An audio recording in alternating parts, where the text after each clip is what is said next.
এই মিয়ারা, এই তোদের তো কম বড় সাহস হয় নাই, তোদের তো কলিজাটা অনেক বড় হয়ে গেছে। একদম সাইলেন্ট হয়ে যাও। ডালিউড কুইং বাংলাদেশে একটাই, ডালিউড কুইং অপবিশ্বাস একটাই। এইরকম শাকিব খান এমনকি অপবিশ্বাস একদিনে তৈরি হয় নাই। আপনারা কোথায় থেকে আসছেন মিয়া? অপবিশ্বাসের নামে আপনারা এই যে এরকম সমালোচনা করো, তোমাদের এত মাথা ব্যথা কেন? ওনার সৌন্দর্য দেখেও সহ্য হয় না হেটাসরা।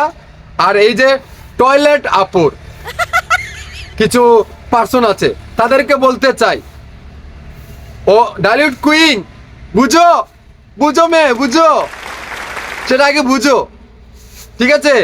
আমাদের অপবিশ্বাসের সাথে খেলতে আইসো না। আমাদের অপবিশ্বাসের লুক দেখো, লুক দেখো।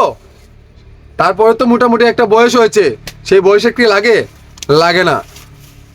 এখনো কিন্তু আমি ক্র্যাশ খাই, ঠিক আছে? সো ক্র্যাশ খাই, সেটা বুঝতে হবে ভাই।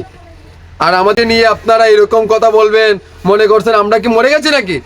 আমরা এখনো আছি সাকিব ইয়ান, আমি আছি অন্তত পক্ষে, কেমন থাকুক আর না থাকুক, আমি কিন্তু আছি অপবিশ্বাসের সাথে।